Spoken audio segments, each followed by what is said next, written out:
What's up, Yins? This week on Car Debt Bill, we have a 2021 Mazda 3 all-wheel drive turbo. Let's go for a ride.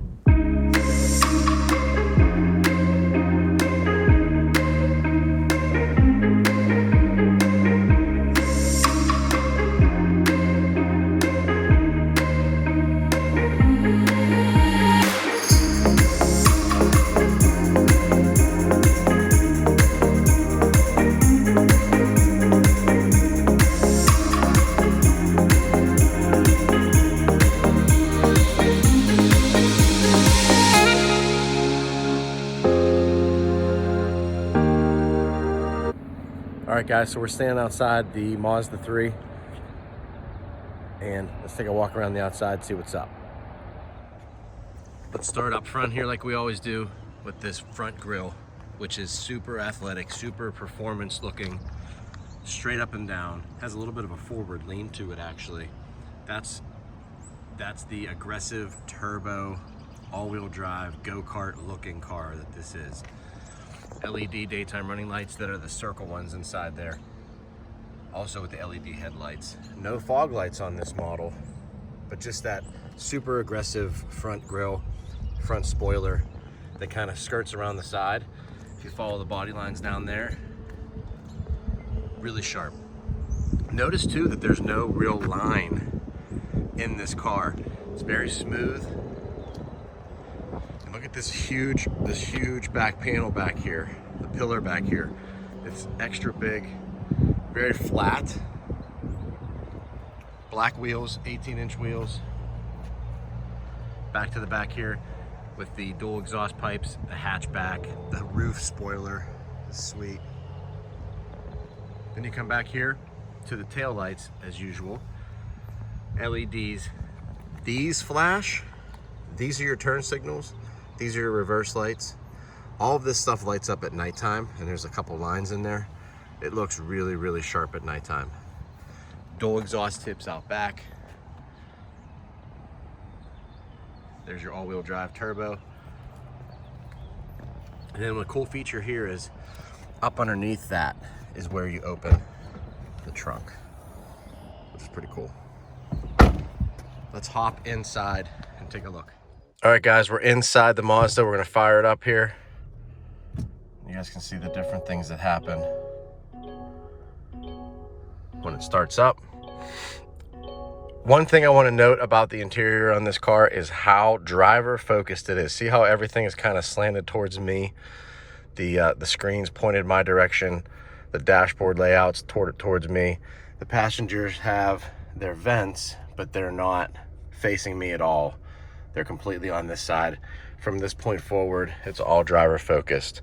Lots of black material in here, lots of shiny black material in here, which is never good when there's pollen flying around like it is right now. A couple things I like about this interior. I like this is all soft material. This is all very soft, pushy material. You have the Bose sound system with the polished aluminum trim right here. Aluminum that goes around the dash. Follow it all the way around. Look how simplistic this is. There's not a whole lot of busyness going on. Your driver's information display is really simple. You come down in here to take a look. I can't get a good view without it getting too shiny. But these are all real gauges. Now the center gauge is not. It's an LCD screen. The gauges on the right side are real gauges as well. And you can kind of go through with the info button. You can toggle through different views of that. I usually leave it on that because you do have a heads-up display. I don't know if you can see it. It's right there. The heads-up display that shows you your speed while you're driving. It does have paddle shifters on both sides.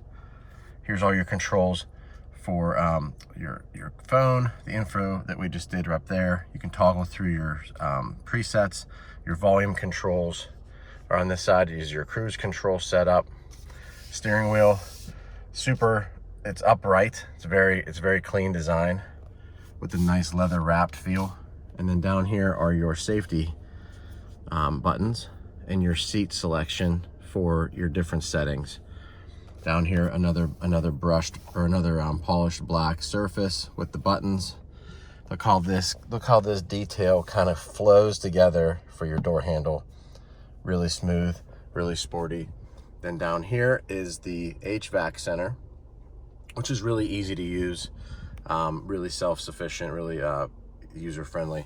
Down below, we have the storage, we have the cup holders. Moving back to the gear selector, which is a traditional selector. You can get it over here, you can slide it over to manual mode as well. Then you have your sport button and your off button. Now this is the multimedia selection center. So as you spin this dial, it changes the things up here. Back to this selector here. As you spin it down to the right is where it goes. The right side of this is where you're going to be pushing down and up to go selections. Now when you select infotainment, your source comes up. You pick that source. This is 1059 The X. There's your selection right there. Now if you want to get back, now say you want to change this station, you need to push down on it. See where it says menu, push down. Then it brings up the different selections for that, and you can go to your station list and you can toggle through it that way. You can also set your presets. Obviously I don't set the presets that often when I'm driving these cars because I'm in and out of them so quickly. But then on the right hand side, if you toggle to the, if you have the CarPlay put in, you always have to go back to the main screen. If you have your phone plugged in, the CarPlay comes up on this side and you can toggle over to it, and that's where you find it. Down here is your dedicated volume button. You also have a volume button up here on the steering wheel, but you have a dedicated button here as well. Then this is the back button. This is your navigation. It flips up onto the screen up front here, and that's where your map is. Down here is the music or the entertainment button, so you can directly go to your radio stations. Down here is the home button. The home button takes you back to those screens up front. On the left side of that is the parking brake, your auto hold for when you're in traffic. Now this thing slides.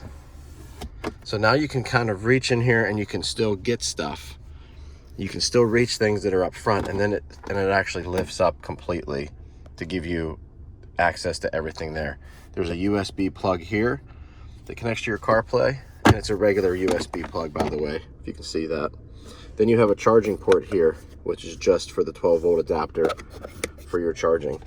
When you go up front here, there's another button, or there's another USB that sticks in here, normal size USB. So you have two different USB ports. And take a look again at that interior. It's just really, really clean, really sharp, nice leather seats. Let's take a look at the back and go from there. Let's open that back door, take a look at the back seat here. As you can see, the kids made a mess. Typical, right? Made a mess. And the seat belts, remember what I was telling you about these seat belts? Same thing. They're static. They don't move, they don't flex. You can put a seat belt in there without it moving around. Now the center one has a floppy part to it, but kids can get in here and put their seatbelt on really quickly. But there's a decent trunk. Let's take a look at that real quick. Open it up like this again. Remember, lift underneath there, hit the button. This lifts up. There's my backpack, my tripod. Everything fits in here. I had all the baseball equipment in here, not the hockey equipment. The hockey equipment might not fit in here. It's kind of tight for that. But this can also be removed if you really don't need it. You can take it out. It hooks up here. Hooks just like that. Really nice. Let's go for a quick ride. All right, guys. So before we go on the ride, I want to give you a couple quick notes about the car.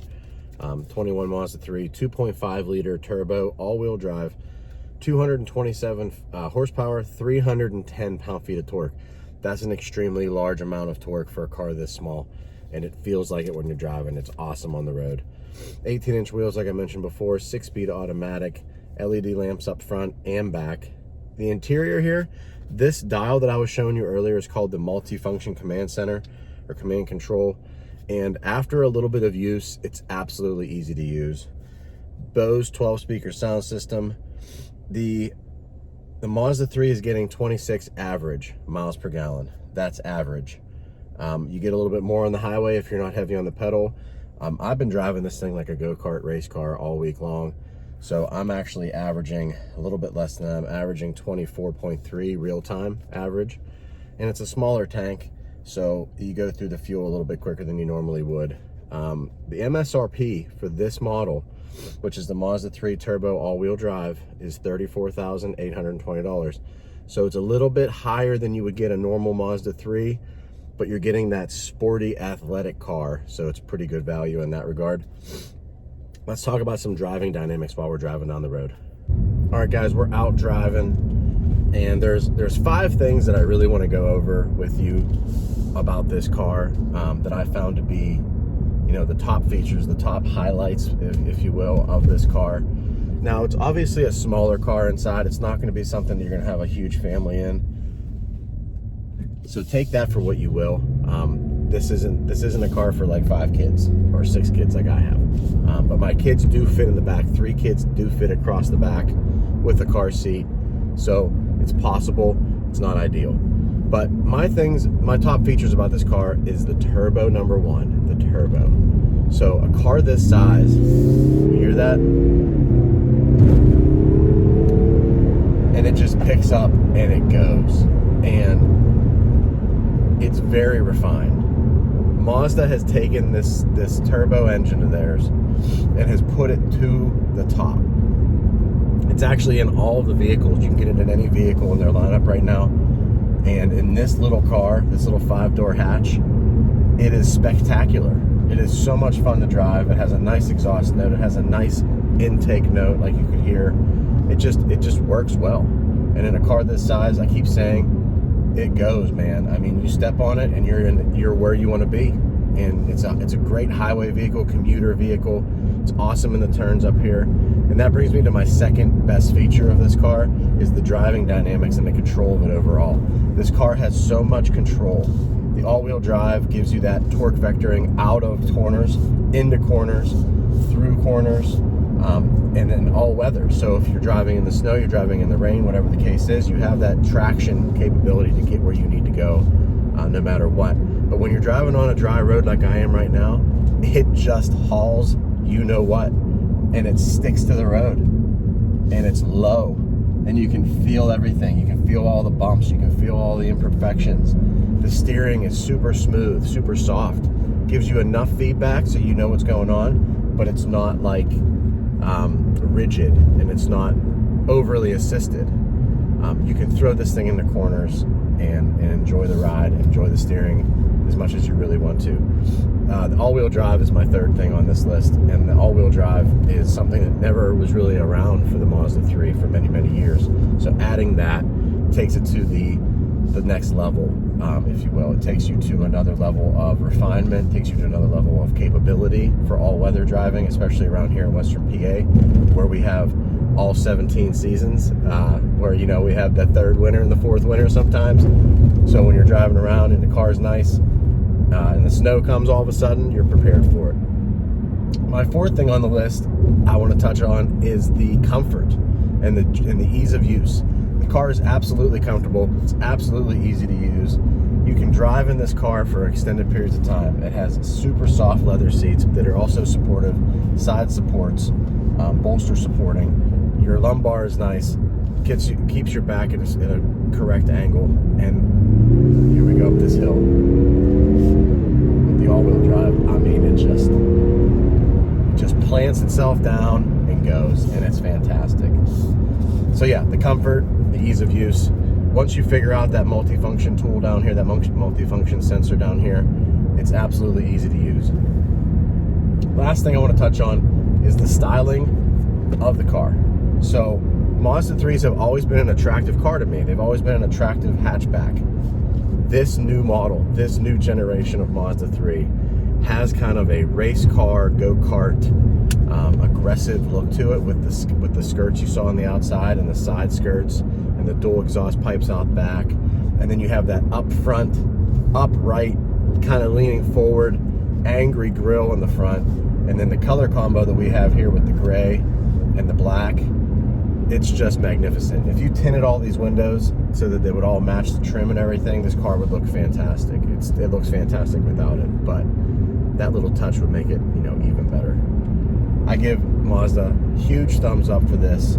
It was a blast to drive. I had the opportunity to drive it a lot on the highway, a lot on back roads. I did a lot of real estate this last weekend and the week before that.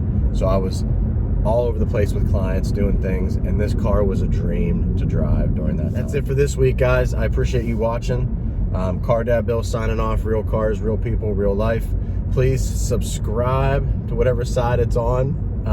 Hit the bell for me. Let me know if you guys have any questions, comments about these cars when you're watching the reviews. Leave me a note saying love it, don't love it, what about this, what about that. Obviously, I don't want to make these videos too long. I'm trying to get them quicker out the door so you guys aren't watching these forever. But Car Dad Bill signing off. I appreciate everything. Talk to you guys next week.